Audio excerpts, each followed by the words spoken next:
வணக்கம். நான் உங்கள் லட்சுமி பாட்டி இப்போ கேசரி செய்ய போகிறேன். கேசரி ஒரு டம்ளர் ரவை எடுத்துருக்கேன் பாருங்கள். அதே கிண்ணத்தில் ஒரு கிண்ணம் 2 கிலோ ஒரே மாதிரி எடுத்துக்கோங்க. அதே கிண்ணத்தில் 3/4 கிண்ணம் நெய் எடுத்துருக்கிறேன் பாருங்கள். நான் எப்படி செய்கிறேன்றதை உங்களுக்கு காமிக்கிறேன். ரொம்பவே டேஸ்ட்டாக இருக்கும் அந்த கேசரி. இந்த நெய்யிலேயே கொஞ்சம் ஊற்றிக்கலாம். ஃபஸ்ட்டு கொஞ்சம் ஊற்றிக்கிறோம். பார்த்திங்கன்னா கொஞ்சம் முந்திரி, பாதம், கருப்பு திராட்சை, உணர்ந்த திராட்சை, வெள்ளரி விதை எடுத்து வச்சுருக்கேன் பாருங்கள். போட்டுக்கலாம்.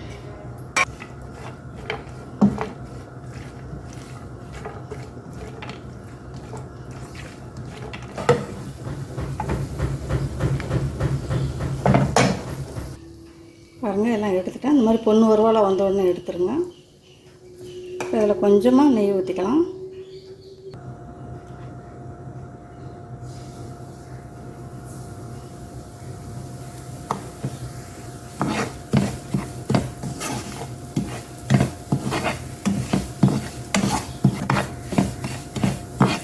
ஸ்லோவாக வச்சு வருங்க. இப்போ பார்த்தீங்கன்னா இந்த கப்பில் 5 கப்பு தண்ணி ஊற்றிக்கலாம்.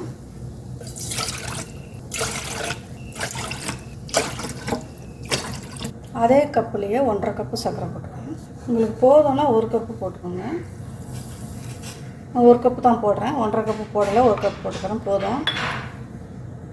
கொதிக்கட்டும். நல்லா வறுபட்டுருச்சு பாருங்கள். அதே கப்பில் 1/2 கப்பு கடலை மாவு எடுத்து வச்சுருக்கேன் பாருங்கள். அதே நெய்யிலே வறுத்துக்கோங்க. இந்த மாதிரி யாரும் உங்களுக்கு சொல்லி தந்துருக்க மாட்டாங்க. ரொம்பவே அருமையாக இருக்கும். இந்த மாதிரி செஞ்சு முயற்சி பண்ணுங்கள். ஒரு தடவையாவது முயற்சி பண்ணுங்கள். இந்த மாதிரி ரொம்ப நல்லாயிருக்கும். நான் அடிக்கடி பிரசாதம் அந்த மாதிரி செய்வேன்.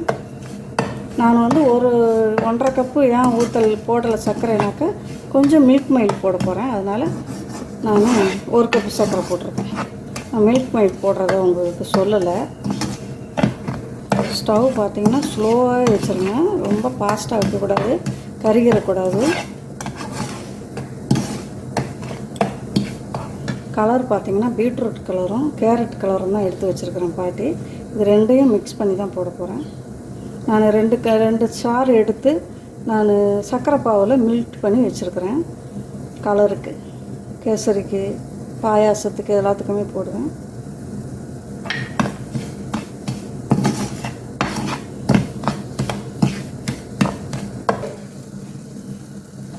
இப்போ பார்த்திங்கன்னா நல்லா வறுபட்டுருச்சு. இப்போ சர்க்கரை தண்ணியை கொஞ்சம் கொஞ்சமாக ஊற்றிக்கிடுவோம்.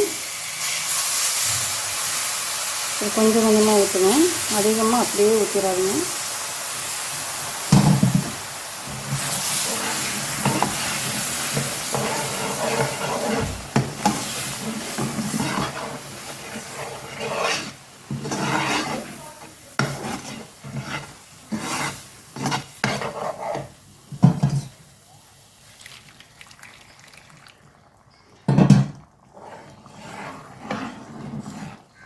அஞ்சு டம்ளர் ஊற்றுங்க. தண்ணி எவ்வளோ தேவைப்படுதோ அவ்வளோ ஊற்றுங்க. எல்லாத்தையும் ஊற்றிடாதீங்க.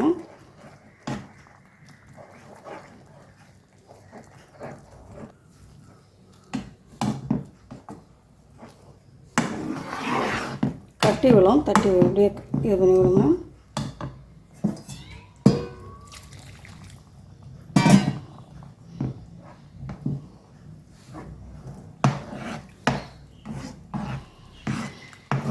சீக்கிரம் செஞ்சிடலாம் அந்த கேசரி. ஆனால் சுவை அவ்வளோ அருமையாக இருக்கும்.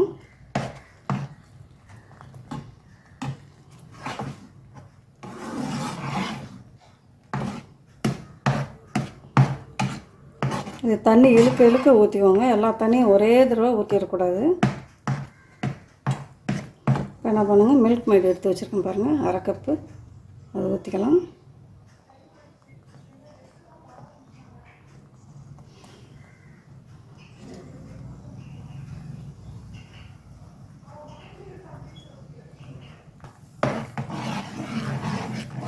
அதுக்கு தான் நான் சர்க்கரை 1 கப்பு போட்டேன்.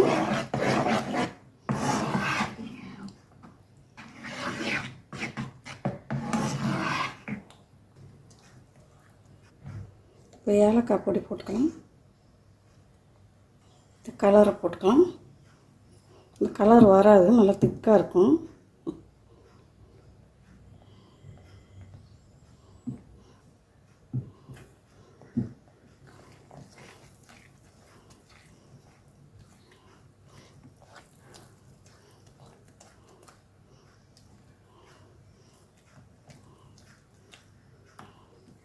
அந்த எல்லோ கலர் வந்து அவ்வளோவா எடுத்து கொடுக்காது, அதனால தான் இது கூட இந்த கலரையும் போட்டுக்கிட்டேன், பீட்ரூட் கலரை.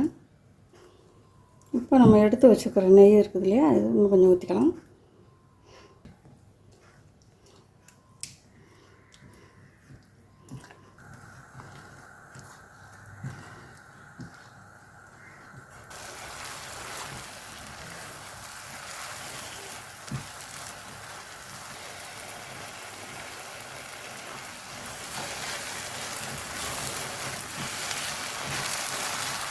உங்களுக்கு தேவைப்பட்டால் எண்ணெயில் கூட செய்யலாம், நல்லா பிரமாதமாக இருக்கும்.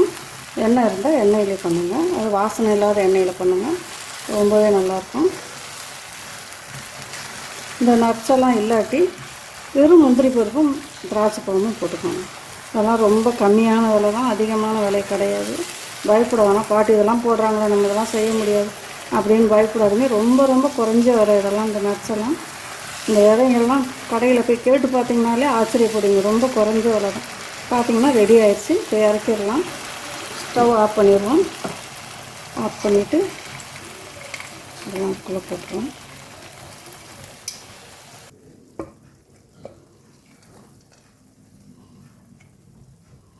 அவ்வளோ அருமையாக இருக்கும், வாயில் போட்ட உடனே கரைஞ்சிரும், ரொம்ப நல்லாயிருக்கும். பாருங்கள், அருமையான கேசரி அவ்வளோதான், நல்லாயிருக்கும், சாப்பிட்றதுக்கு சுவையாக இருக்கும். நான் பாட்டு என்ன அளவுகள் போட்டனோ அதே மாதிரி போடுங்க. நெய் ஊற்றலைன்னா எண்ணெயில் செய்யுங்க, ரொம்பவே அருமையாக வரும். அப்படி இது வந்து கெட்டியாகவே ஆகாது, அப்படியே இருக்கும், நம்ம சாப்பிட்டுக்கலாம். இதே மாதிரி கொஞ்சமாக செஞ்சு பயன்படுத்துங்க.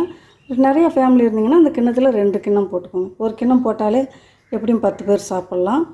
அவ்வளோ நல்லா அருமையான ஒரு கேசரி செஞ்சு காமிச்சிருக்கேன் பாட்டி.